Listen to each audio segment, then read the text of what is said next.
সুপ্রিয় শিক্ষার্থীরা, আসসালামু আলাইকুম। আমরা সংকরীকরণ এবং অতিক্রমণ নিয়ে এর আগে দুটি ক্লাস নিয়েছি। সেই দুটি ক্লাসে আমরা এসপি, SP2, SP3 এই তিন ধরনের সংকরীকরণ এবং এই তিন ধরনের সংকরীকরণের মধ্যে এসপি ও SP2-তে যদি পাই বন্ধন থাকে তাহলে কিভাবে সমযোজী অণু গঠিত হয় সেই বিষয়গুলো নিয়ে আলোচনা করেছি। আমরা এখন একটু ফরওয়ার্ড হই, SP3 এর পরে SP3D এই সংকরীকরণের দিকে যেতে যাচ্ছি। প্রাসঙ্গিকভাবে বলে রাখি, আমরা টোটাল 7 ধরনের সংকরীকরণ দেখতে পাবো। এর মধ্যে 3 ধরনের দেখেছি, আরও 4 ধরনের সংকরীকরণ আমরা পাবো। এই 4 ধরনের সংকরীকরণের মধ্যে ডি উপস্তরটি এসেও সংযুক্ত হবে। প্রথমে দেখো, আমরা SP3D সংকরীকরণ দেখার জন্য এখানে একটা উদাহরণ সেট করেছি। উদাহরণটা হচ্ছে ফসফরাস পেন্টাক্লোরাইড PCl5। এখন এটি বোঝার জন্য দেখো, আমার এখানে ফসফরাসের বাহিরে নর্মাল যে ইলেকট্রন বিন্যাসটি ছিল সেই ইলেকট্রন বিন্যাসটি হচ্ছে এরকম: 3s2, 3px1, 3py1, 3pz1। এটা হচ্ছে ফসফরাসের যোজ্যতা স্তরের ইলেকট্রন বিন্যাস। এখন এটার মধ্যে যখন ক্লোরিন আসবে, তোমরা নিশ্চয়ই জানো যে ক্লোরিনের যোজ্যতা স্তরে কি থাকে। ক্লোরিনের যোজ্যতা স্তরে থাকে 3s2, 3px2, 3py2 এবং 3pz1। এখানে z1 থাকে। তাহলে যে জিনিসটা হয়, এই যে ক্লোরিনের 3pz1 থাকে, এখানের একটা ইলেকট্রন এই ফসফরাসের বাইরে যে সিঙ্গেল ইলেকট্রনগুলো আছে তার সাথে অধিক্রমণ করতে পারে। এখন এই অধিক্রমণটা করার জন্য আমার লাগবে 5টা সিঙ্গেল ইলেকট্রন বিশিষ্ট অরবিটাল। কিন্তু ফসফরাসের বাইরে দেখো তো কয়টা সিঙ্গেল ইলেকট্রন বিশিষ্ট অরবিটাল আছে? 3টা। এই যে দেখো, এখানে আমরা 3টা দেখতে পাচ্ছি, 3টা। তাহলে এই 3টা দিয়ে তো 5টা ক্লোরিন আসতে পারবে না। সেই জন্য যে ঘটনাটি ঘটে সেটি হচ্ছে 3s থেকে একটা ইলেকট্রন জাম্প দিয়ে ফসফরাসের ফাঁকা 3d অরবিটালে যায়। 3d অরবিটাল কোথা থেকে আসলো? কারণ আমরা জানি তৃতীয় কক্ষপথে 3s, 3p এবং 3d সম্ভব। 3s, 3p এবং 3d সম্ভব। তাহলে 3d অরবিটালগুলো যেহেতু এখানে ফাঁকা পড়ে আছে, তাই 3s থেকে একটা ইলেকট্রন 3dতে যেতে পারে। এখন এইখানে আমরা যদি তাকাই, এখানে দেখতে পাবো যে 1, 2, 3, 4, 5টি সিঙ্গেল ইলেকট্রন বিশিষ্ট অরবিটাল তৈরি হয় ফসফরাসে। এটিকে বলা হয় তার উত্তেজিত অবস্থা। তার মানে এই ক্ষেত্রে আমার এই 5টি যদি সংকরীকরণের মাধ্যমে সমশক্তি সম্পন্ন সমান সংখ্যক অরবিটাল তৈরি করে, তাহলেই PCl5 গঠন সম্ভব। তাহলে আমরা এটার কি নাম দিব? একটা S, 3টা P, একটা D, তাই এটাকে নাম দেওয়া হয়েছে SP3D। অর্থাৎ প্রত্যেকটা অরবিটালের নতুন নাম হবে SP3D। তাহলে এইভাবে আমরা ফসফরাসের উত্তেজিত অবস্থা তৈরি করে তার সংকরিত অবস্থাটি দেখাতে পারি। এবার খেয়াল করো, চিত্রটির দিকে খেয়াল করো। এই হচ্ছে চিত্রটি। এটি হচ্ছে তার লাইন ডায়াগ্রাম, এটি হচ্ছে অরবিটাল ডায়াগ্রাম। আমরা যদি অরবিটাল ডায়াগ্রামটির দিকে তাকাই, তাহলে দেখো এই যে লাল কালারের এই যে 1টা, 2টা, 3টা, এই যে লাল কালারের 3টা, এটা হচ্ছে এই যে এখানে ত্রিভুজের মতো করে হয়েছে। আর ক্লোরিনগুলোর অসংকরিত PZ 1টা, 2টা, 3টা, এই 3টা অসংকরিত PZ সিগমা বন্ধন গঠন করে। তাহলে আমরা এভাবে একটা ত্রিভুজীয় সমতল পেলাম, একটা ফসফরাসের সাথে 3টা ক্লোরিনের। কিন্তু ক্লোরিন তো 5টা, তার মানে আরও 2টা ক্লোরিন, একটা উপরে এবং একটা নিচে দেখানো হচ্ছে। এভাবে 5টা ফসফরাসের সাথে ক্লোরিন আসতে পারে। এখন উপরে যেটা আছে সেটা তুমি এভাবে ফিল করো যে তুমি এখন মোবাইলে যেখানে দেখছো এটা উপরের দিকে, তোমার দিকে আছে। এইভাবে কলমটা আমি উপরের দিকে উঠাচ্ছি, এইভাবে আছে। আর ধরো ত্রিভুজটা আছে মোবাইলের স্ক্রিন বরাবর, তাহলে মোবাইলের স্ক্রিনের সাথে উপরে যেটা আছে সেটা কি করছে, একটা পিরামিড তৈরি করছে। কিভাবে? এটা যখন উপরের দিকে থাকবে তখন এই যে সবগুলো বাহু থেকে, ধরো এখানে আছে ক্লোরিনটা, তাহলে এই সবগুলো ত্রিভুজের বাহু থেকে আমরা যদি এখানে সরল রেখা টানি তাহলে সেটা দেখতে কার মতো হবে, একটা পিরামিডের মতো হবে। অর্থাৎ পিরামিডের ক্ষেত্রে একটা নির্দিষ্ট সারফেস থেকে আমার একদম শীর্ষবিন্দুতে কি করা যায়, অনেকগুলো বাহু আঁকা যায়। একইভাবে যে ক্লোরিনটা নিচে আছে এই ক্লোরিনটা হচ্ছে তোমার মোবাইল থেকে ঠিক নিচে। তার মানে উপরে যেরকম একটা পিরামিড তৈরি হবে নিচেও এরকম একটি পিরামিড তৈরি হবে। এভাবে আমরা ত্রিভুজীয় দ্বিপিরামিডীয় একটি অবস্থা দেখতে পাই। এখন খেয়াল করো এখানে বন্ধন কোণগুলো, ত্রিভুজের মধ্যে বন্ধন কোণগুলো হবে এই যে 120 ডিগ্রি করে। এখানে দেখাই যাচ্ছে টোটাল একবার ঘুরে আসছে 360, তার মানে আমার এই জায়গায় ত্রিভুজের মধ্যে প্রতিটা কোণ হবে 120 ডিগ্রি করে। ত্রিভুজের সাথে উপরের দিকে যে অংশটা আছে সেই অংশটা হচ্ছে ত্রিভুজ থেকেও যদি আমরা উপরের দিকে এখানে একটা রেখা থাকে উপরের দিকে, তাহলে আমরা সেটাতে কোণ অঙ্কন করলে 90 ডিগ্রি করে হবে।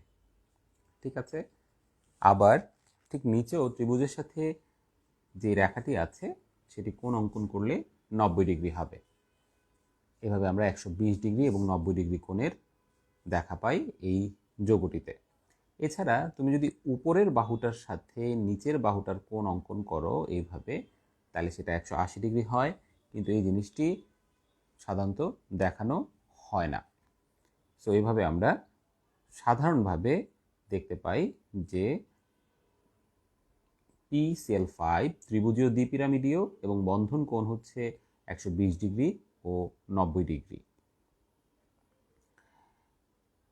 দেখো এখানে আরেকটি চিত্র দেখানো হয়েছে সেই PCl5-এরই। এই যে এটি হচ্ছে ত্রিভুজ তৈরি করে, এটি হচ্ছে ত্রিভুজ তৈরি করছে এই জায়গাতে। আর এই যে এটা উপরের দিকে, এখান থেকে নিশ্চয়ই বোঝা যাচ্ছে যে এটা উপরের দিকে আর এটা নিচের দিকে।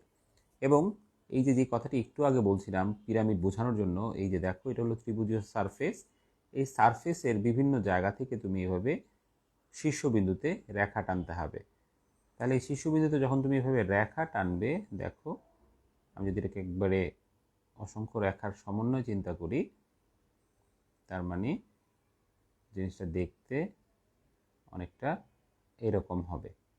তাহলে এখানে একটা পিরামিড তৈরি হলো। ঠিক আছে, এভাবে আমার উপরে একটা পিরামিড তৈরি হলো। একইভাবে আমার কিন্তু নিচেও এখানে একটা পিরামিড তৈরি হবে। এভাবে নিচে আরেকটা পিরামিড তৈরি হবে। তো এটি হচ্ছে PCl5-এর জ্যামিতিক আকৃতি।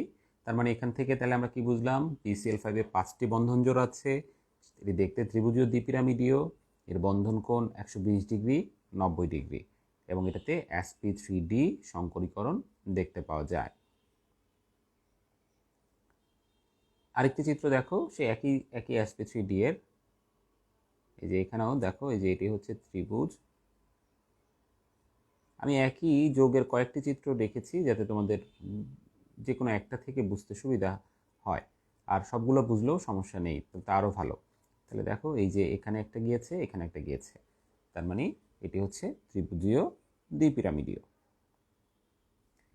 এবার আমরা সালফার হেক্সাফ্লোরাইড SF6 এটা যদি দেখতে চাই, দেখো শিক্ষার্থীরা সালফারের বাহিরে 3s2 3px2 3py1 3pz1 এরকম অবস্থা থাকে। তাহলে এখানে দুইটা সিঙ্গেল ইলেকট্রন বিশিষ্ট অরবিটাল আছে আর দুইটা ডাবল ইলেকট্রন বিশিষ্ট অরবিটাল আছে। এখন আমার কি করণীয়, যেহেতু 6টা ফ্লোরিন আসবে, তার মানে এই 3px2 যেটা সেখান থেকে একটা ইলেকট্রন এখানে আসবে, তারপরে 3s2 থেকে আরেকটা ইলেকট্রন এখানে আসবে। এই কাজটা যদি আমরা করি তাহলে আমরা কি দেখতে পাচ্ছি, এখন সিঙ্গেল ইলেকট্রন হয়েছে 1 2 3 4 5 6টি। তার মানে আমরা এখন যদি এই 6টির সংকরীকরণ করি তাইলে আমার প্রবলেমটা সলভ হয়ে যাবে। ঠিক আছে শিক্ষার্থীরা, তার মানে এই সংকরীকরণটার নাম হবে sp3d। ওকে, হ্যাঁ, তাহলে এগুলো কিন্তু খুবই সহজ জিনিস। তুমি যদি একটা বুঝে যাও তাহলে দেখবা যে পরেরগুলো কিন্তু একই নিয়মে হচ্ছে। এখানে আমি কয়েকটা দেখানোর উদ্দেশ্যটি হচ্ছে যেন তুমি প্র্যাকটিসের মাধ্যমে এখানেই বুঝে যাও, তোমাকে যেন আর কষ্ট না করতে হয়। তবে হ্যাঁ, এটা ঠিক, বাসায় তোমাকে অবশ্যই এটা আবার প্র্যাকটিস করতে হবে। এবার SF6 যেটা, সেটা দেখো জ্যামিতিটার দিকে যদি আমরা তাকাই তাহলে জ্যামিতিটা দেখতে কেমন হবে। এই যে এইটি হচ্ছে জ্যামিতি, এটাকে বলে অষ্টতলকীয়। এক্ষেত্রে এখানে একটা যে বর্গাকার অবস্থা তৈরি হবে, এই যে দেখো এটি হচ্ছে বর্গাকার একটি অবস্থা তৈরি হয়েছে এখানে 4টা ফ্লোরিন দিয়ে, আর উপরে একটা নিচে একটা। তাহলে উপরেরটা কিন্তু তোমার মোবাইলের দিকে, তাহলে তোমার মোবাইলের দিকে যাচ্ছে সেটা। তাহলে তোমার মোবাইলের দিকে যাওয়ার কারণে সেখানে একটি পিরামিড তৈরি হবে, আবার নিচের দিকে যে ফ্লোরিনটা যাচ্ছে সেখানে আরেকটি পিরামিড তৈরি হবে। এই জন্য এটাকে বলা হচ্ছে বর্গাকার দ্বি পিরামিডীয়। আবার কেউ কেউ এটাকে অষ্টতলকীয় বলেন, তবে অষ্টতলকীয় নামটাই বেশি পরিচিত। এটা অবশ্য একটা কারণ আছে, কারণ অষ্টতলকীয় দিয়ে বললে আমার ব্যাখ্যাটা ইজি হয়। বর্গাকার হওয়ার জন্য সবসময় এটা বর্গ হতে হবে, যদি এটা বর্গ না হয় তাহলে বর্গাকার দ্বিপিরামিডীয় বলা যাবে না। কিন্তু এটা বর্গ হোক আর চতুর্ভুজ হোক, সবসময় এটাকে অষ্টতলকীয় বলা যায়। এখন কথা হচ্ছে যে এটা অষ্টতলকীয় কিভাবে। খেয়াল করো, এই যে উপরের যে বাহুটা ফ্লোরিন গেল, এটি এই উপরের দুইটা ফ্লোরিনের সাথে মিশে এখানে একটা তল তৈরি করে। ঠিক আছে, এই যে এখানে একটি তল, তাহলে এটা হচ্ছে একটা তল। একইভাবে আমি এই ফ্লোরিনটা কিন্তু এই 4 ফ্লোরিনেরই সেন্টারে উপরের দিকে, এই ফ্লোরিনটা আবার এই দুইটা ফ্লোরিনের সাথে, এই যে এইটা আর এই ফ্লোরিনের সাথেও আরেকটা কি করে, তল তৈরি করে। তাহলে এইখানকার তলটা এই বরাবর হবে। একইভাবে এই ফ্লোরিনটা নিচের দুইটা ফ্লোরিনের সাথেও একটা তল তৈরি করে, তার মানে এখানে আরেকটা তল হচ্ছে। এবং ফাইনালি আমার এই পাশের দুইটা ফ্লোরিনের সাথেও উপরের ফ্লোরিনটা কি করছে, একটা তল তৈরি করছে। তাহলে আমরা এখানে 4টা তল দেখতে পেলাম। সেমভাবে নিচে যে ফ্লোরিনটা আছে সেই নিচের ফ্লোরিনটাও একইভাবে 4টা তল তৈরি করবে। এভাবে আমরা দেখতে পাই SF6 হচ্ছে অষ্টতলকীয় কাঠামো তৈরি করতে পারে। এবং এক্ষেত্রে সবগুলো বন্ধনকোণই 90 ডিগ্রি, কারণ এখানে টোটাল একবার ঘুরে আসলে আমরা জানি 360 ডিগ্রি হয়, তার মানে 4 দিয়ে এটাকে ভাগ দিলে 90 ডিগ্রি হয়। আর এটার সাথে উপরের যে ফ্লোরিন সে 90 ডিগ্রি এবং নিচের যে ফ্লোরিন সেও 90 ডিগ্রি কোণ উৎপন্ন করবে। তো এইভাবে আমরা ফ্লোরিনের মাধ্যমে SF6 যেটা গঠিত হয় সেটির ব্যাখ্যা দিতে পারি। দেখো এখানে আরেকটি চিত্র দেখানো হয়েছে। এই যে SF6 এর ক্ষেত্রে এই যে এটি হচ্ছে একটি সমতল তৈরি করে, এটি একটি সমতল, এবং এর সাথে এই যে উপরের এটা একটা পিরামিড তৈরি করে, আবার নিচেরটাও একটা পিরামিড তৈরি করে। আর এখানে সবসময় কোণগুলো হচ্ছে 90 ডিগ্রি করে। এই যে দেখো এখানে দেখানো হচ্ছে এটা 90, এটা 90, সবগুলোই 90 ডিগ্রি করে কোণ উৎপন্ন হবে। একটি কথা মনে রাখতে হবে যে ত্রিমাত্রিক চিত্র অনেক সময় দ্বিমাত্রিক কাগজে বুঝতে গেলে একটু সমস্যা হয়। যেমন এটা একটা অরবিটাল চিত্র দেখানো হয়েছে, দেখো এই যে ফ্লোরিনের অসংকরিত অরবিটালগুলো, আর এই যে মাঝখানে সালফার আছে, সালফারের সংকরিত অরবিটালের সাথে এখানে আমার অধিক্রমণটি হয়ে থাকে। ওকে, এবার আমরা IF6 এটাতে চলে যাই। দেখো IF6 এর ক্ষেত্রে আমরা জানি আই হচ্ছে এখানে কেন্দ্রীয় পরমাণু, এটাকে বলা হয় আয়োডো হেপ্টাফ্লোরাইড। তাহলে আই এর যোজ্যতা স্তরটা কেমন হয়, আই এর যোজ্যতা স্তরটা যদি আমরা দেখি তাহলে এটা দেখতে এরকম 5s2 5px2 5py2 5pz1। তাহলে এখানে আমার 7টা ফ্লোরিন আসা কিন্তু সম্ভব না, কারণ একটা সিঙ্গেল ইলেকট্রন বিশিষ্ট অরবিটাল আছে। তাহলে আমি যদি এই 3টা থেকে একটা করে ইলেকট্রন সরিয়ে দিই, তাহলে এখানে 3টা আর একটা 4টা সিঙ্গেল থাকবে, আর নতুন 3টা সিঙ্গেল উৎপন্ন হবে। তার মানে এই যে এখান থেকে একটা ইলেকট্রন আমি এখানে দিলাম, 5px2 থেকে একটা এখানে দিলাম, এবং 5s2 থেকে এখানে একটা দিলাম। ব্যাস হয়ে গেল। আমার এখানে কয়টা সিঙ্গেল ইলেকট্রন হলো? টোটাল 7টা। তাহলে এখানে একটা এস, 3টা পি, 3টা ডি এর মধ্যে সিঙ্গেল ইলেকট্রন আছে। তাহলে এটার সংকরীকরণ হবে sp3d3। একটি কথা মনে রাখবে, প্রান্তীয় পরমাণুর সংখ্যা যত, সংকর অরবিটালের সংখ্যা মিনিমাম তত হতে হবে। এখানে দেখো প্রান্তীয় পরমাণু আছে 7টা, তাহলে সংকর অরবিটাল আমার হতে হবে মিনিমাম 7টা। এই যে দেখো এখানে মিনিমাম 7টা দেওয়া আছে। ঠিক আছে শিক্ষার্থীরা? হ্যাঁ, মিনিমাম কথাটা বলা হচ্ছে, তার মানে এর চেয়ে বেশিও হতে পারে, কিন্তু এর চেয়ে কম কখনো হবে না। অর্থাৎ তোমার প্রান্তীয় পরমাণু যারা আসবে তার চেয়ে কম সংখ্যক তুমি সংকর অরবিটাল তৈরি করতে পারবে না। ঠিক আছে?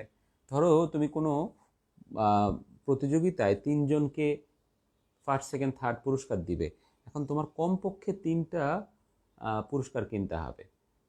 তুমি তার চেয়ে বেশিও কিনতে পারো। বেশি কিনতে পারো কেন? যদি একই পজিশনে ফার্স্ট হয় 2জন বা সেকেন্ড 2জন হয়, কিন্তু কমপক্ষে তোমাকে 3টা পুরস্কার কিনতেই হবে। বিষয়টা অনেকটা ওই রকম। ওকে, তাহলে এবার IF7টা দেখতে কেমন দেখো। এটাকে বলা হয় পঞ্চভুজীয় দ্বিপিরামিডীয়। এই যে দেখো এখানে 1 2 3 4 5, 5টা বাহু। তাহলে 5টা বাহুতে একটা সমতলে একটা পঞ্চভুজ তৈরি করেছে। এক্ষেত্রে 3টা এক পাশে দিব, 2টা আরেক পাশে দিব। এখন এটার সাথে উপরে একটা ফ্লোরিন, নিচে একটা ফ্লোরিন যাবে। উপরেরটা মানে হচ্ছে তোমার দিকে, তোমার চোখের দিকে, আর নিচেরটা হচ্ছে তার মিরর ইমেজ। এখন বন্ধন কোণগুলো কত হবে? বন্ধন কোণগুলো হবে এখানে টোটাল 360 ডিগ্রি। 360কে 5 দিয়ে ভাগ দিব, ভাগ দিলে পাই 72 ডিগ্রি। তার মানে এই যে এখানে 72 ডিগ্রি করে হবে বন্ধন কোণগুলো। আর এটার সাথে এই যে উপরে এবং এগুলোর সাথে নিচে সবগুলো 90 ডিগ্রি কোণ উৎপন্ন করবে। তার মানে বন্ধন কোণ হচ্ছে 72 এবং 90 ডিগ্রি। তাহলে এইভাবে আমরা IF7 পাই। এখন দেখো এটার আমরা অরবিটাল চিত্র যদি আঁকি, অরবিটাল চিত্র আঁকলে এই যে এখানে টোটাল 7টা আছে আয়োডিনের সংকর অরবিটাল, আর ফ্লোরিনের এই যে অসংকরিত অরবিটালগুলো এই যে দেখা যাচ্ছে, এগুলো সরাসরি সিগমা বন্ধন করেছে। তোমরা হয়তো খেয়াল করছো এখানে ছোট ছোট কিছু লোব দেখা যাচ্ছে। এর আগের একটা চিত্র এরকম ছোট লোব দেখা গিয়েছে। এর মূল কারণ হচ্ছে যে প্রতিটা সংকর অরবিটালের একটা বড় লোব থাকে, একটা ছোট লোব থাকে। ছোট লোবটা আমরা অনেক সময় দেখাই না, অনেক সময় আমরা দেখাই। দুইটাই কারেক্ট। যেমন আমরা এই ক্ষেত্রে এই চিত্রগুলোতে ছোট লোবগুলো দেখানো হচ্ছে, যেমন এইটার একটা ছোট লোব এই যে এইদিকে আছে। ছোট লোবটা সাধারণত অপোজিটে অবস্থান করে। ঠিক আছে? তাহলে এইভাবে আমরা IF7 এর sp3 সংকরণ এই বিষয়টি দেখতে পাই। এরপরে দেখো আরেকটি যৌগ, এটা হচ্ছে XeF6। XeF6 এর মধ্যে ছোট্ট একটু একটা ঝামেলা আছে, সেটা হলো এখানে Xe এটার যোজ্যতা স্তরটাতে তোমার আমরা জানি জ্যানন হচ্ছে নিষ্ক্রিয় গ্যাস। তাহলে নিষ্ক্রিয় গ্যাসের যোজ্যতা স্তরে 8টা ইলেকট্রন থাকে হিলিয়াম ছাড়া। তাহলে এটা হবে 5s2 5px2 5py2 5pz2। এখন ফ্লোরিন আসছে 6টা। তাহলে 6টা ফ্লোরিন আসতে হলে আমাকে কি করতে হবে? 3টা জোড়া ভাঙতে হবে। তাহলে 3টা জোড়া ভাঙলে এখানে কি 3টা ডিতে যাবে। তার মানে সংকরীকরণটা হবে sp3d3। এই সংকরীকরণ হবে। এখানে 3টা জোড়া ভেঙে 3টা সিঙ্গেল উৎপন্ন হবে। এখন সমস্যাটি হচ্ছে যে এই ক্ষেত্রে আমার এই যে 5s এর মধ্যে যে 2টা ইলেকট্রন রয়ে গেল, এটা কিন্তু মুক্ত জোড় হিসেবে থেকে যাবে। কারণ আমার এখানে দেখো 3 3 6টা সংকর অরবিটালে 6টা ফ্লোরিন সংযুক্ত হবে। তাহলে 6টা সংকর অরবিটালে যদি 6টা ফ্লোরিন সংযুক্ত হয়, যেটা আমরা এখান থেকে দেখতে পাচ্ছি, দেখো এখান থেকে আমরা দেখতে পাচ্ছি এই যে 1 2 3 4 5 6টা।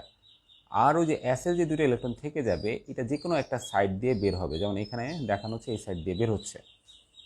এখন বের হলে যে ঘটনাটা হবে, যে এই মুক্তজোটটা যদি না থাকতো তাহলে আমি এটাকে বলতাম অষ্টতলকীয়, কিন্তু মুক্তজোটটা থাকার কারণে আমরা এটাকে অষ্টতলক বলতে পারবো না। কেননা এই মুক্তজোটটা এই বন্ধনজোড় ইলেকট্রনগুলোকে ধাক্কাধাক্কি করবে। ধাক্কাধাক্কি করার কারণে তার বন্ধন কোণ কী হবে? পরিবর্তিত হয়ে যাবে। তাই এটাকে নাম দেওয়া হয়েছে বিকৃত অষ্টতলকীয়, অর্থাৎ শেপটা কিছুটা বিকৃত হয়ে যাবে। এটা তুমি ডানে দেখাও, বায়ে দেখাও, যেখানেই দেখাও, যেদিক দিয়ে থাকবে সে ওই জায়গাটাকে বিকৃত করে ফেলবে। সেজন্য এটার নাম দেওয়া হয়েছে বিকৃত অষ্টতলকীয়। ঠিক আছে শিক্ষার্থীরা, তাহলে নিশ্চয়ই বুঝতে পেরেছ। এরপরে এখানে আরও কয়েকটা যৌগ এখানে যেমন দেখানো হচ্ছে যে ClF3 মধ্যে সাধারণত তোমার দুইটা মুক্তজোট থাকে এবং এটা শেপটা হচ্ছে টি এর মতো। দেখো এটা দেখতে এই যে ইংরেজি অক্ষর টি এর মতো, তাই এটাকে টি শেপ এরকম বলা হয়ে থাকে। ঠিক আছে, টি শেপের। তাহলে ClF3 হচ্ছে টি শেপের। আমরা এখানে চাইলে অনেক ধরনের সংকরীকরণ নিজেরাই করতে পারি, এগুলো করাটা খুবই সহজ। আমি এখানে তোমাদের যেমন একটা করে দেখাচ্ছি। দেখো ClF3 যেটা বলছিলাম সেটা যদি আমরা একটু করি তাহলে কেমন দাঁড়ায় একটু দেখি আমরা। হ্যাঁ, ClF3 এটাকে বলা হচ্ছে আন্তঃহ্যালোজেন যৌগ। ওকে, তাহলে যৌগটা হচ্ছে ClF3 ক্লোরো ট্রাইফ্লোরাইড। এক্ষেত্রে দেখো কেন্দ্রীয় পরমাণু হচ্ছে ক্লোরিন, তাহলে ফ্লোরিনের জন্য আমার ইলেকট্রন বিন্যাসটা হবে কি? ফ্লোরিন হচ্ছে 9 1s2 2s2 2px2 2py2 2pz1, এই হচ্ছে ফ্লোরিন। এখন ক্লোরিনেরও তো বাইরে 7টা ইলেকট্রন থাকে, তাহলে ক্লোরিনের ক্ষেত্রে যদি আমরা লিখি 1s2 2s2 2p6 3s2 3px2 3py2 3pz1। তাহলে দেখো এই ক্ষেত্রে আমার 3টা F আসতে হলে এখানে একটা সিঙ্গেল ইলেকট্রন আছে। তার মানে কি করতে হবে? এই 3py থেকে একটা ইলেকট্রনকে 3D-তে নিয়ে যেতে হবে, তাহলে আমার 3টা সিঙ্গেল উৎপন্ন হবে। তাহলে এটার উত্তেজিত অবস্থাটা কি হবে? উত্তেজিত অবস্থাটাতে এগুলো যা আছে তাই থাকবে। আমি শুধু যোজতা স্তরটা লিখি 3s2 3px2 3py1 3pz1 আর 3d1।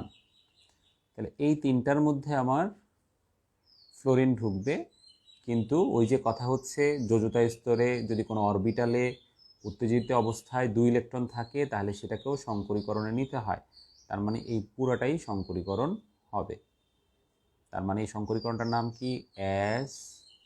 sp3d। কিন্তু মুক্তজোট থাকবে কয়টা? মুক্তজোট থাকবে এখানে 2টা। এই যে দেখো, এই যে একটা মুক্তজোট, এই যে একটা মুক্তজোট। তাহলে sp3d-তে 2টা মুক্তজোট থাকে এই ClF3-র ক্ষেত্রে, এবং এটা দেখতে টি শেপের মতো হয়। টি শেপের মতো মানে হচ্ছে এই ক্লোরিনের দুই পাশে 2টা এবং নিচে একটা ফ্লোরিন অবস্থান করবে। আর মুক্তজোড়গুলো এখানে একটা থাকবে, এখানে একটা থাকবে, এভাবে মুক্তজোড়গুলো বিন্যস্ত হবে। তাহলে বন্ধন কোণগুলো কত? বন্ধন কোণ হচ্ছে 90 ডিগ্রি। এখন যদি তোমার এটা ClF5 হয়, আমরা IF7 দেখেছি, তাহলে ClF7 আর IF7 সেম হবে, কারণ আন্তঃহ্যালোজেন যৌগের ক্ষেত্রে তুমি যে হ্যালোজেনই ব্যবহার করো কোনো সমস্যা নাই, খেয়াল রাখতে হবে এক হ্যালোজেনের সাথে আরেকটা হ্যালোজেনের কয়টা পরমাণু যুক্ত হলো। তাহলে এখন এটার ক্ষেত্রে দেখো আমার ক্লোরিনের যোজ্যতা স্তরটা কী হবে, আমি শুধু সেই জিনিসটাই দেখাই। তাহলে ক্লোরিনের এখানে 3s2 3px2 3py2 3pz1। তাহলে 5টা আসতে গেলে আমাকে এই দুইটা ভাঙতে হবে। এই দুইটা ভাঙলে এখানে 2 দুগুণে 4টা সিঙ্গেল হবে, আর আগে থেকে একটা আছে, তার মানে 5টা সিঙ্গেল পাওয়া যাবে। অর্থাৎ উত্তেজিত অবস্থাটা তাহলে এরকম হবে, উত্তেজিত অবস্থাটা হবে 3s2 3px1 3py1 3pz1 3d1 3d1। তাহলে আমার এই যে 5টা হলো, বাট এসকেও নিতে হবে। তাহলে এটার নাম কি? এটার নাম হচ্ছে sp3d2। কিন্তু এখানে মনে রাখতে হবে একটা মুক্ত জোট থাকবে। তাহলে এই ক্ষেত্রে ক্লোরিনের চারপাশে 4টা ফ্লোরিন থাকবে এবং এটা একটা একটা চতুর্ভুজের মতো তৈরি করবে, আর এটার উপরে বা নিচে যে কোনো এক জায়গায় আমি আরেকটা ফ্লোরিন দেব। তাহলে এটা হচ্ছে কি বর্গাকার পিরামিডীয়। আর মুক্তজোটটা থাকবে এই ক্ষেত্রে নিচে, অর্থাৎ মুক্তজোট নিচে থাকলে একটা ফ্লোরিন উপরে, মুক্তজোটটা উপরে থাকলে একটা ফ্লোরিন নিচে। এভাবে আমরা ClF5 পেতে পারি। আচ্ছা, তারপরে যেমন আমরা যদি SF4 এর দিকে তাকাই, SF4, তাহলে এটাও সংক্ষেপে লিখি সালফার। সালফার হচ্ছে 3s2 3px2 3py1 3pz1। এটা হচ্ছে সালফারের যোজ্যতা স্তর। এখন 4টা ফ্লোরিন যেহেতু আসছে, তার মানে সালফারকে এখানে উত্তেজিত করলে কি করতে হবে? হ্যাঁ, এখান থেকে 3px থেকে একটা ইলেকট্রনকে 3d-তে নিতে হবে। তাহলে আগে থেকে 2টা সিঙ্গেল ছিল, নতুন করে 2টা সিঙ্গেল উৎপন্ন হবে। তোমার মূল টার্গেটটা রাখতে হবে যে প্রান্তীয় পরমাণু যতটি এসছে সেগুলোর বাইরে যদি সিঙ্গেল ইলেকট্রন থাকে, তাহলে কেন্দ্রীয় পরমাণুর মধ্যে ন্যূনতম ততটি সিঙ্গেল ইলেকট্রন বিশিষ্ট অরবিটাল তৈরি করতে হবে। তাহলে এটা এই 3d1, তার মানে সংকরীকরণটা হবে কি sp3d। sp3d। এখন এখানে একটা মুক্তজোট থাকবে। এটা আমরা সাধারণত আমরা সবাই এটাকে এইভাবে দেখাই। হ্যাঁ, এইভাবে আমরা অনেকেই দেখাই। সো আমিও ওই ফরম্যাটটাকেই দেখাচ্ছি। এইভাবে 4টা ফ্লোরিন দেখানো হয়, আর মুক্তজোটটা উপরে বা নিচে একটা জায়গায় দেখিয়ে দিই। এই যে এখানে একটা মুক্তজোট আছে, এই মুক্তজোটটাকে আমি এখানে দেখালাম। আচ্ছা, এখন ধরো আন্তঃহ্যালোজেনের মধ্যে একটু জটিলতা যদি তৈরি করি, যেমন ধরো ICl4-, তাহলে এটার ক্ষেত্রে প্রান্তীয় পরমাণু 2 ধরনের, একটা হচ্ছে ক্লোরিন, একটা হচ্ছে ক্লোরাইড। দেখো এভাবে কিন্তু আমরা পেয়ে যাই যে 3 1 4 4 আর মাইনাসের মাইনাস। তাহলে যেটা Cl যেটা, সেটার বাইরে কি থাকে? সেটার বাইরে থাকে 3s2 3px2 3py2 3pz1। আর যেটা Cl-, সেটার বাইরে থাকে 3s2 3px2 3py2 3pz2, কারণ এখানে একটা ইলেকট্রন বেশি আছে। ঠিক আছে, এখন আয়োডিন যেটা, আয়োডিনের বাইরেও তো 7টা ইলেকট্রন থাকে। তাহলে আয়োডিনের বাইরেরটা কি হবে? 5s2 5px2 5py2 5pz1। এটি হচ্ছে আয়োডিনের বাইরে। এখন এইখানে আয়োডিনের বাইরে আমার দেখো 4টা প্রান্তীয় পরমাণু আসছে। এখানে একটু খেয়াল রাখতে হবে, 4টার মধ্যে একটা প্রান্তীয় পরমাণুর বাইরে সিঙ্গেল ইলেকট্রন বিশিষ্ট অরবিটাল আছে, বাট আরেকটা প্রান্তীয় পরমাণুর বাইরে কিন্তু সিঙ্গেল ইলেকট্রন বিশিষ্ট কেউ নাই, সবাই জোড়ায় জোড়ায়, যে প্রত্যেকটা জোড়া। তাহলে এটাকে আমি যখন উত্তেজিত করব, আমার সিঙ্গেল ইলেকট্রন বিশিষ্ট অরবিটাল লাগবে 3টা, এখানে আছে একটা। তাহলে এটাকে ভাঙবো। তাহলে 5s2 5px2 5py1 5pz1 5d1। এখন কথা হচ্ছে ক্লোরাইডটা কোথায় যাবে। ক্লোরাইডটা এই ক্ষেত্রে এই 5d0, কারণ ডি এর মধ্যে তো 5টা আছে, 5টার মধ্যে একটা ফিল আপ হয়েছে, আরও কিন্তু 4টা ফাঁকা আছে, এইটার মধ্যে আসবে একটা ক্লোরাইড, এই যে 5d যেটা, ঠিক আছে। তার মানে এটার সংকরীকরণটা হবে sp3d2। খেয়াল করো, এটা সংকরীকরণটা হবে sp3d2, এবং এখানে দুইটা কিন্তু মুক্তজোড় থাকবে, দেখেছো। তাহলে এখানে একটা কিন্তু সন্নিবেশ বন্ধন আছে। তাহলে আমরা দুইটা মুক্তজোড়, এটাকে সাধারণত বর্গাকার সমতুল্য এই ফর্মেটে আমরা লিখে থাকি। দেখো আই, এটা সিএল, একটা হচ্ছে সন্নিবেশ বন্ধন এই, আর দুইটা মুক্তজোড় আমি উপরে আর নিচে দিয়ে দিলাম। তাহলে এটা দেখতে বর্গাকার সমতলীয়, এবং এটার বন্ধন কোণগুলো কত, 90 ডিগ্রি করে আমরা এখানে দেখাতে পারি। ঠিক আছে, এইভাবে আমরা এটি করতে পারি। ওকে, এরপরে ধরো যদি তোমাকে দেয় I3-, এটি কি হবে? এটি হচ্ছে I2-র সাথে একটা I- আছে, এভাবে হয়েছে। তাহলে তুমি এখানে কেন্দ্রীয় পরমাণু একটা আয়োডিন ধরে নাও, আর প্রান্তীয় পরমাণু একটা হচ্ছে আয়োডিন, একটা আয়োডাইড ধরে নাও। খেয়াল করো, তাহলে একটা প্রান্তীয় পরমাণুর জন্য তার ইলেকট্রন বিন্যাস হচ্ছে 5s2 5px2 5py2 5pz1, আর যেটা I-1 সেটার জন্য হচ্ছে সবগুলা জোড়ায় জোড়ায় অবস্থান করবে। তাহলে আমরা সবগুলা এখানে জোড়ায় জোড়ায় পেলাম। এখন যেটা হচ্ছে কেন্দ্রীয় পরমাণুর আই, সেটার উত্তেজিত অবস্থা আমি একবারে লিখছি। দেখো, তাহলে কেন্দ্রীয় পরমাণুর সাথে একটা প্রান্তীয় পরমাণু আই আসবে, তার মানে এটি যা আছে তাই থাকবে, এটির আর কোনো চেঞ্জ করার প্রয়োজন নেই।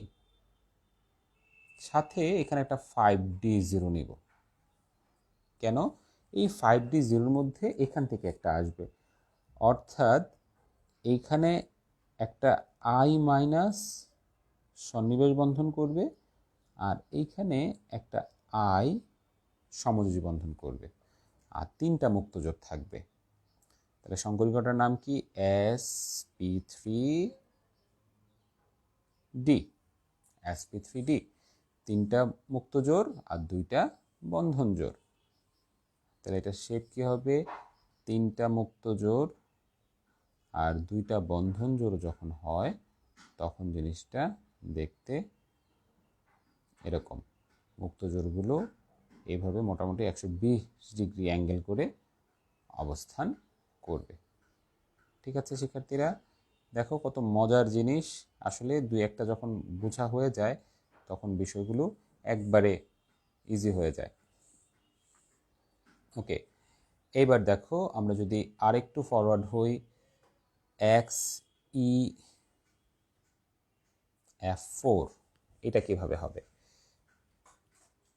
তাহলে F এর তো বাইরে আমরা জানি একটা সিঙ্গেল ইলেকট্রন, তাহলে Xeর বাইরে হচ্ছে 5s2 5px2 5py2 5pz2।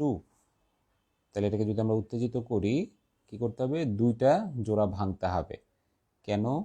কারণ 2টা জোড়া যখন আমরা ভাঙবো, তখন সেখানে 4টা সিঙ্গেল ইলেকট্রন বিশিষ্ট অবস্থা তৈরি হবে, 5d1 5d1। তার মানে সংকরীকরণটা হবে sp3d2। তাহলে এটা শেপটা কেমন হবে? 2টা মুক্তজোড় আছে যেহেতু, তাহলে শেপটার ক্ষেত্রে আমরা এইভাবে দেখাতে পারি। এই যে 2টা মুক্তজোড়, আর এটা হচ্ছে এই তৈরি করবে, বর্গাকার সমতুল্য 90 ডিগ্রি কোণ উৎপন্ন করবে। ঠিক আছে, আমরা এর আগেও একটা এরকম দেখেছিলাম sp3d2-র আগে। দেখো এই যে এখানেও একটা দেখেছিলাম, এটাও কিন্তু sp3d2 হয়েছিল এবং এই যে বর্গাকার সমতল তৈরি করেছিল। তাহলে আমরা XeF4 দেখলাম। আচ্ছা, XeF6 একটু আগে দেখেছি। এবার যদি XeF2 হয় তাহলে কি হবে? তাহলে দেখো 5s2 5px2 5py2 5pz2, তার মানে একটা জোড়াকে ভাঙলেই চলবে, তাহলে দুইটা সিঙ্গেল পাওয়া যাবে। তাহলে 5py2 5pz1 5d1, তাহলে সংকরীকরণটা কি হবে? sp3d sp3d 1 2 3 4 5টা, হ্যাঁ 3টা মুক্ত জোড় আছে। তাহলে জ্যামিতিটা কেমন হবে? জ্যামিতিটা হবে এরকম সরল রৈখিক টাইপের, আর 3টা মুক্ত জোড় আমি এখানে এভাবে দেখিয়ে দিব। খুবই সহজ। আমার আগের যে দুইটা ক্লাস ছিল সেই দুইটা ক্লাস অবশ্যই দেখবে, তাহলে দেখবে যে বিষয়গুলো ইজি হয়ে যাবে। এবার দেখো XeO4 এরকম যদি হয় তাহলে কি হবে? এটা একটু অন্যরকম। দেখো ও এর হচ্ছে 8, তাহলে 1s2 2s2 2px2 2p 2 4 6 7 8, এই হচ্ছে অক্সিজেনের বাহিরে। এখন জ্যাননের কি অবস্থা দেখি আমরা। জ্যাননের কিন্তু 8টা ইলেকট্রন আছে, তাহলে 8টা ইলেকট্রন থাকলে 4টা অক্সিজেন কিভাবে আসবে? তাহলে আমরা একটা কাজ করি, আমরা যদি 4টা জোড়াই ভেঙে ফেলি তাহলে 8টা বেজোড় তৈরি হবে। তাহলে 4টা জোড়া ভাঙলে কি দাঁড়ায়? 5s1 5px1 5py1 5pz1 5d1। আচ্ছা, এখানে একটু প্রবলেম আছে। দেখো 8টা জোড়া যদি ভাঙি তাহলে কিন্তু sp3d4 হয়ে যায়। sp3d4 কোনো সংকরীকরণ নেই। তাহলে আমরা কি করব? তাহলে এইখানে এটা একটু ব্যতিক্রম, একটা জিনিস মনে রাখতে হবে। ব্যতিক্রমটা হচ্ছে sp3d4 সম্ভব না, তাই বিজ্ঞানীরা সাজেস্ট করলেন যে এইখানে আমার এই অক্সিজেনের একটা নতুন অবস্থা তৈরি হয়। সেই নতুন অবস্থাটা খুবই ইন্টারেস্টিং। সেটা হচ্ছে এই pz এর একটা ইলেকট্রন 2py-তে চলে যায়। তার মানে 1s2 2s2 2px2 2py2 আর 2pz0 0 হওয়ার পর এইখানে এর যে জোড়াগুলো আছে, এই দেখো এগুলো প্রত্যেকটা জোড়া, তাহলে এই জোড়াগুলো 4টার মধ্যে ঢুকবে। 4টা, এই যে 2 যোগ 0, তার মানে এই সংকরীকরণটা হবে কি? sp3 sp3। তাহলে বিষয়টা কেমন? বিষয়টা হলো এরকম যে দেখো আমি চিত্র এঁকে দেখাই, এভাবে চিত্রটা আঁকি তাহলে বোঝাতে সুবিধা হবে। Xe সে সন্নিবেশ বন্ধন করবে, এখানে 4টাই সন্নিবেশ বন্ধন করবে। তার মানে কি? সে একটা চতুস্তলকীয় স্ট্রাকচার তৈরি করলো। এটা কিন্তু চতুস্তলক। ওকে, তাহলে আমরা বুঝলাম যে এইভাবে কি হয়, চতুস্তলকীয় স্ট্রাকচার তৈরি করা সম্ভব। কোথায়? Xeর ক্ষেত্রে, XeO4 এর ক্ষেত্রে। এটা কিন্তু একটু ডিফারেন্ট, কারণ তুমি যদি এগুলা সিঙ্গেল করে রাখতে চাও তাহলে 4টার জন্য আমাকে এখানে 4টা ডি আনতে হবে। 4টা ডি আনলে sp3d4 হয়ে যায়, কিন্তু d4 ধরনের কি নাই, sp3d4 টাইপের কোনো সংকরীকরণ নেই। তাই এটাকে আমি মুক্ত জোড়ের ফরম্যাটে, এখানে 2pz থেকে একটা ইলেকট্রন 2py-তে চলে গিয়েছে। শিক্ষার্থীরা মনে রাখতে হবে এটি কিন্তু ডিফারেন্ট। গতানুগতিক যে রুলস, সেই রুলসের সাথে এটি ম্যাচ করে না। কিন্তু তুমি যদি XeO3 দেখাতে চাও সেটি কিন্তু ম্যাচ করবে। এই ক্ষেত্রে অক্সিজেনের কোনো চেঞ্জ আনার দরকার নেই, অর্থাৎ অক্সিজেন যা আছে তাই থাকবে, 2p-Y1 2p-Z1। জ্যাননের এই ক্ষেত্রে তোমরা কি করবা দেখো, জ্যাননে 5s2 5px2 5py2 5pz2 এটি হচ্ছে জ্যাননের ক্ষেত্রে নর্মালি থাকে। এখন তুমি এখানে দেখো তিনটা জোড়া ভাঙো, তাহলে তিনটা জোড়া যদি ভাঙো তাহলে হবে 5s2 5px1 5py1 5pz1 5d1 5d1 5d1। তাহলে এখন এই তিনটার মধ্যে তিনটা অক্সিজেন আসবে, আর প্রতিটা অক্সিজেন আবার একটা করে পাই বন্ধন করবে, তাহলে এই তিনটা পাই বন্ধনে যাবে। আর এটা যেহেতু জোড়া ইলেকট্রন তাই এটা সংকরীকরণে অংশগ্রহণ করবে, অর্থাৎ এটা হবে sp3। আবার বলছি, এই তিনটা সিঙ্গেল ইলেকট্রন তিনটা অক্সিজেনের সাথে সিগমা বন্ধন করবে, এই তিনটা সিঙ্গেল ইলেকট্রন অক্সিজেনের সাথে এখানে পাই বন্ধন করবে, আর এটা মুক্তজোড় হিসেবে থাকবে। তার মানে এখানে কিন্তু প্রান্তীয় পরমাণুরও সংকরীকরণ হবে, যেহেতু প্রান্তীয় পরমাণু কি করছে, পাই বন্ধন গঠন করছে। যেই পাই বন্ধন গঠন করে তার কিন্তু সংকরীকরণ দেখানো হয়। তাইলে এটা হবে ত্রিকোণাকার পিরামিডীয়, অর্থাৎ XE, এই যে দেখো ও ও ও, আর এখানে হবে মুক্তজোড়, এই যে তিনটা পাই বন্ধন, তার মানে এটা হচ্ছে ত্রিকোণাকার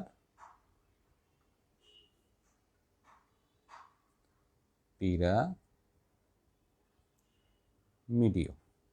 এইভাবে আমরা বেশ কিছু ব্যতিক্রম উদাহরণ এখন আলোচনা করছি। এবার দেখো আমরা যদি XeO2F2 এটা নিয়ে চিন্তা করি তাহলে কি হবে, তাহলে ও হচ্ছে 8, এটাতে একটু আগেও লিখলাম 1s2 2s2 2px2 2py1 2pz1, আর F হচ্ছে 9। দুই ধরনের প্রান্তীয় পরমাণু আছে, দুইটাকে আমার এখানে দেখাতে হবে, তো দেখালাম 1, এই দুই ধরনের দেখালাম। এবার কেন্দ্রীয় পরমাণু যেটা Xe, সেটাতে আমরা কি করব, কিভাবে এটাকে ভাঙব, দেখো 5px2 5py2 5pz2, এক্ষেত্রে দুইটা ও আসছে, দুইটা এফ এসছে, তাহলে আমার এখানে মিনিমাম 4টা সিঙ্গেল লাগবে, রাইট? তাহলে দুইটা ভাঙলে 4টা সিঙ্গেল হবে, কিন্তু অক্সিজেনের তো একটা করে পাই বন্ধনও লাগবে, কারণ অক্সিজেন তো দ্বিবন্ধন গঠন করে। তার মানে আসলে এই অক্সিজেনের জন্য টোটাল লাগবে 4টা সিঙ্গেল, 2 দুগুণে 4টা, আর এই ফ্লোরিনের জন্য লাগবে 2 একে 2টা সিঙ্গেল, তার মানে 6টা সিঙ্গেল লাগবে কার, কেন্দ্রীয় পরমাণুর। তাহলে 6টা সিঙ্গেলের জন্য আমাকে এখানে 3টাকে ভাঙতে হবে। দেখেছো শর্টকাটে আমরা কিভাবে জিনিসটা বের করলাম। তাহলে 5s2 5px1 5py1 5pz1 5d1 5d1 5d1। তাহলে এখানে পাই বন্ধন হবে কয়টা, লাস্টের দুইটা পাই বন্ধন হবে অক্সিজেনের। তাহলে সংকরীকরণ হবে কোনটা, এই 4টা এবং এই মুক্তজোড়টা নিতে হবে। তাহলে sp3d sp3d এই সংকরীকরণ হবে, যেখানে একটা মুক্তজোড় থাকবে, 4টা বন্ধন জোড় থাকবে। তাহলে জিনিসটা দেখতে কেমন হবে, জিনিসটা দেখতে হবে এরকম, XeO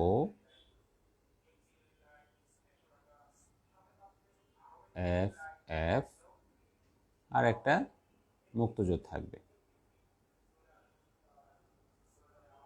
sp3d এবং একটি মুক্তজোড় থাকবে। তাহলে এইভাবে আমরা XeO2F2, দেখো আমরা জ্যাননের অনেকগুলো যৌগ দেখলাম, XeO2F2, XeO3, তারপরে হচ্ছে XeO4, হ্যাঁ, এভাবে অনেকগুলো যৌগ আমরা এখানে দেখে ফেললাম। সো আশা করি তোমরা বিষয়গুলো বুঝতে পেরেছ। এবার আমরা আরেকটা ছোট্ট যৌগ দেখি, অ্যামোনিয়াম আয়ন। আমরা এর আগের ক্লাসে দেখেছিলাম, আজকে একটা আগের ক্লাসে দেখানো হয়েছিল অ্যামোনিয়াতে একটা মুক্ত জোট থাকে। অ্যাকচুয়ালি এই অ্যামোনিয়ার সাথে H+ যুক্ত হয়ে অ্যামোনিয়াম আয়ন গঠন করে। তার মানে এখানে একটা প্রান্তীয় পরমাণু হচ্ছে 1s0 আর আরেকটা প্রান্তীয় পরমাণু হচ্ছে এখানে একটু ভুল হয়েছে, একটা প্রান্তীয় পরমাণু হচ্ছে 1s1 আর একটা হচ্ছে 1s0। তাহলে নাইট্রোজেনের ক্ষেত্রে নাইট্রোজেনের যোজ্যতা স্তরে যে ইলেকট্রন বিন্যাসটি আমরা দেখতে পাই সেটি হচ্ছে এরকম, 2s2, 2px1, 2py1, 2pz1। এখন এই তিনটার মধ্যে তিনটা হাইড্রোজেন ঢুকবে, কারণ হাইড্রোজেনের এক ইলেকট্রন আছে, এক ইলেকট্রনের সাথে একে একে 2, আরেকটা হাইড্রোজেনেরও একে একে 2 এবং আরেকটা হাইড্রোজেনেরও একে একে 2 হবে। কিন্তু এই 2s2 যেটা, সেটার সাথে কে যাবে? H+ যাবে। তার মানে 2 হবে। তার মানে এই সংকরীকরণটা হবে sp3 অর্থাৎ এখানে আসবে H+ আর এগুলাতে আসবে H। তাহলে সংকরীকরণ হবে sp3 এবং এখানে কি থাকবে না? কোনো মুক্তজোড় থাকবে না। সেজন্য অ্যামোনিয়াম আয়ন কিন্তু চতুস্থলকীয় হবে, অর্থাৎ মিথেন যেমন চতুস্থলকীয় হয়, অ্যামোনিয়াম আয়নও এক্স্যাক্টলি ওই রকম চতুস্থলকীয় হবে। বন্ধন কোণ হবে 109 ডিগ্রি 28 মিনিট। একইভাবে আমরা হাইড্রোনিয়াম আয়নের ব্যাখ্যা দিতে পারি। Hydronium ion H3O+, hydronium ion, এখানেও কিন্তু পানির সাথে একটা H+ যুক্ত হয়েছে। তার মানে প্রান্তীয় পরমাণু দুই ধরনের, একটা হচ্ছে হাইড্রোজেন, একটা হচ্ছে H+। তাহলে হাইড্রোজেনের জন্য হচ্ছে 1s1, H+ এর জন্য হচ্ছে 1s0। তাহলে এখানে আমার দেখো অক্সিজেন কেন্দ্রীয় পরমাণু 1s2, 2s2, 2px2, 2py1, 2pz1। তাহলে এখানে এই যে দুইটা হাইড্রোজেন আসবে এই জায়গায়, খেয়াল করো, দুইটা হাইড্রোজেন এই জায়গায় আসবে, আর যেটা H+ ছিল সেটা এখানে এইভাবে আসবে। তার মানে সংকরীকরণটা হবে কি? sp3। এক্ষেত্রে একটা মুক্তজোড় থাকবে।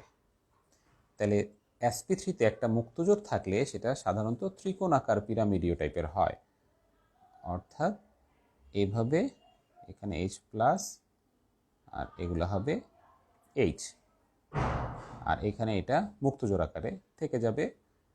বন্ধন কোণ হবে এটা 107 ডিগ্রি। ঠিক আছে শিক্ষার্থীরা, তাহলে আমরা অনেক ধরনের যৌগ দেখলাম, যে যৌগগুলো আমাদের আসলে ছোট ছোট যৌগ, কিন্তু খুব একটা কঠিন না। একইভাবে আমরা লিখতে পারি BH4-, এটার ক্ষেত্রে একটা H- যুক্ত হয়েছে। তাহলে দেখো H এর হচ্ছে 1s1 আর H-, তার মানে এখানে একটা ইলেকট্রন বেশি আছে, এটা হবে 1s2। তাহলে বোরনের যে ইলেকট্রন বিন্যাস, সেখানে যোজ্যতা স্তরে আছে, উত্তেজিত অবস্থায় যোজ্যতা স্তরটা এরকম হয়, 2s থেকে একটা ইলেকট্রন এখানে চলে আসে। তাহলে এখন দেখো এই তিনটার মধ্যে কিন্তু তিনটা হাইড্রোজেন ঢুকতে পারবে, বাট H- কোথায় ঢুকবে? তিনটার মধ্যে তিনটা হাইড্রোজেন ঢুকতে পারবে, H- ঢোকার জন্য 2pz0 নিতে হবে। তাহলে 2pz0-র সাথে H- এখানে বন্ধন হবে। তার মানে এটা sp3 সংকরীকরণ হচ্ছে, sp3। তাহলে sp3 এটার মধ্যে কি কোনো মুক্তজোড় আছে? না। তাহলে এটা কি হবে? হ্যাঁ, এটা হবে চতুস্থলকীয়। বন্ধন কোণ কত হবে? চতুস্থলকের বন্ধন কোণ যা হয় এখানেও তাই হবে। তার মানে কত? 109 ডিগ্রি 28 মিনিট। দেখো কত চমৎকার জিনিস, এইভাবে আমরা এগুলো করতে পারি। আরেকটি যৌগ দেখো সালফার ডাইঅক্সাইড। কার্বন ডাইঅক্সাইড দেখেছি, তাহলে সালফার ডাইঅক্সাইডটা আমাদের দেখা দরকার। 1s2 2s2 2px2 2py1 2pz1, এটি হচ্ছে আমার অক্সিজেনের ইলেকট্রন বিন্যাস, সেটা আমরা সবাই জানি। তাহলে সালফারের আমি যোজ্যতা স্তরটা লিখি 3s2 3px2 3py1 3pz1। এখন এখানে দুইটা অক্সিজেনের টোটাল 2 দুগুণে 4টা বন্ধন করবে, তার মানে এখানে 4টা সিঙ্গেল লাগবে। খেয়াল করো, 4টা সিঙ্গেল কিন্তু লাগবে, রাইট? আচ্ছা, এখন আরেকটা কথা আছে, সালফার ডাইঅক্সাইডকে আমরা নর্মালি কীভাবে দেখাই? তোমরা নিশ্চয়ই জানো সালফার ডাইঅক্সাইডকে আমরা নর্মালি এইভাবে দেখিয়ে থাকি, এভাবে আমরা নর্মালি দেখে থাকি। তাহলে এটার উত্তেজিত অবস্থাতে আমরা যে কাজটা করতে পারি, দেখো এটাকে 2px2কে ভাঙতে পারি। 2px2কে যখন আমরা ভাঙবো তখন এটা এরকম হবে 3pz1 3d1। তাহলে এই দুইটার মধ্যে সিগমা বন্ধন হবে আর এই দুইটার মধ্যে পাই বন্ধন হবে, আর এটা কি মুক্তজোড় হিসেবে থাকবে। তার মানে এই সংকরীকরণটা হবে sp2 আর এই দুইটা পাই বন্ধন করবে। তাহলে sp2 কিন্তু এটাতে কি থাকবে, একটা মুক্তজোড়। শিক্ষার্থীরা, sp2তে যদি একটা মুক্তজোড় থাকে সেটা কৌণিক ভি এর মতো হয়, তার মানে জিনিসটা দেখতে এরকম হবে আর মুক্তজোড়টা এইখানে থাকবে। তাহলে এটাকে বলা হয় কৌণিক ভি। সালফার ডাইঅক্সাইড আর কার্বন ডাইঅক্সাইড কিন্তু হুবহু দেখতে একই রকম হবে না, পার্থক্য আছে। কার্বন ডাইঅক্সাইডে ছিল sp, তাই সেটা সরলরৈখিক হয়েছিল, বাট এটা sp2 একটা মুক্তজোড় আছে, তাই এটা কৌণিক ভি এর মতো হবে। তো এইভাবে আমরা অনেকগুলো ছোট ছোট যৌগ দেখলাম, আশা করি তোমরা বুঝতে পেরেছো। তারপরে যদি প্রশ্ন থাকে অবশ্যই ক্লাস নোটটা বা ভিডিওটা আবার দেখবে, দেখে তোমরা প্রশ্নগুলো ফাইন্ড আউট করার চেষ্টা করবে। যার যেই প্রশ্নই থাকুক না কেন অবশ্যই বের করার চেষ্টা করবে। এখানে অ্যাট এ গ্লান্স আমরা জ্যামিতিক আকৃতিগুলো দেখিয়েছিলাম, যেমন sp সরলরৈখিক, sp2 ত্রিভুজীয় সমতলীয়, sp3 চতুস্তলকীয়, sp3d ত্রিভুজীয় দ্বিপিরামিডীয় এবং sp3d2 সেটা হচ্ছে অষ্টতলকীয়। এতক্ষণ আমরা যে আলোচনাগুলো করেছিলাম সেটারই একটা সামারি এখানে দেখানো হয়েছিল। দেখো একই চিত্র অন্য একটা স্লাইডে দেখানো হচ্ছে, একই চিত্রগুলো sp sp2 sp3 sp3d sp3d2। বিচ্ছিন্ন একটা ঘটনা এখানে দেখানো হচ্ছে। দেখো কার্বন কার্বন পাই বন্ধন, এটা হলো কার্বন কার্বন পাই বন্ধন, এই যে এটা একটা কার্বন, এটা একটা কার্বন, আর এটা হচ্ছে সিলিকন সিলিকন সিগমা বন্ধন গঠন করার পরে এই যে এটা সিলিকন সিলিকন পাই বন্ধন। বিচ্ছিন্ন বলছি এই কারণে যে দুইটাই পাই বন্ধন, কিন্তু এই পাই বন্ধনটা 133 পিকোমিটার, বাট এই পাই বন্ধনটা 210 পিকোমিটার। কারণটা হচ্ছে সিলিকনের যোজ্যতা স্তর হচ্ছে তৃতীয়, কার্বনের যোজ্যতা স্তর হচ্ছে দ্বিতীয়। তার মানে একই অসংকরিত অরবিটাল দিয়ে যখন পাই বন্ধন ঘটিত হয় তখন সেটা যদি দূরের যোজ্যতা স্তর হয় তাহলে সেই পাই বন্ধনের বন্ধন দূরত্বটা কি থাকবে, বেশি থাকবে। এটি কমন সেন্স থেকেও বোঝা যায় যে সিলিকন সিলিকন পাই বন্ধনটা বন্ধন দূরত্ব কার্বন কার্বন পাই বন্ধনের বন্ধন দূরত্ব অপেক্ষা কি হবে, বেশি হবে। ঠিক আছে শিক্ষার্থীরা, আশা করি বুঝতে পেরেছো। দেখো এখানে কয়েকটা যৌগ আছে, এগুলো তোমরা একটু বাসায় ট্রাই করবে, আমি মার্ক করে দিচ্ছি। যেমন ধরো PCl6-, এটা একটা যৌগ, এটা একটু বাসায় ট্রাই করবে, আশা করি পারবে। তারপর দেখো IF6+, এটারও সংকরীকরণ অধিক্রমণটা বাসায় একটু ট্রাই করবে। আর ICl4- এরকম একটা আমি করিয়েছি, এটার IF4 মাইনাস সেম হবে। সো এই যে দুটা মার্ক করে দিলাম, এই দুইটা বাসায় একটু ট্রাই করবে। এছাড়াও যদি কারো কোনো প্রশ্ন থাকে অবশ্যই প্রশ্ন করবে। তো ঠিক আছে শিক্ষার্থীরা, সবাই ভালো থাকো। একটি কথা মনে রাখবে, এগুলো খুব মজার জিনিস, বারবার দেখবে, বারবার করবে, দেখবে যে এগুলো প্রচণ্ড ভালো লাগে। এবং এই জিনিসগুলো সেকেন্ড পেপারের জৈব রসায়ন পড়ার সময় খুবই কাজে লাগবে। এইটা যত ভালো করে এখন পড়বে, জৈব রসায়নটা পড়ে তত আনন্দ পাবে। আর মনে রাখবে, সেকেন্ড পেপারের জৈব রসায়ন কিন্তু বইয়ের প্রায় 40%। সেটাকে বাদ দিয়ে কেমিস্ট্রি সেকেন্ড পার্ট ভালো করা যায় না। আর সেটা ভালো করার জন্য সংকরীকরণ অধিক্রমণ ভালো জানতে হয়। ঠিক আছে, এই বন্ধন চ্যাপ্টার যত ভালো জানবে, ওই চ্যাপ্টারটা তত ভালো করতে পারবে। তো ঠিক আছে, সবাই ভালো থাকো, সুস্থ থাকো। আসসালামু আলাইকুম।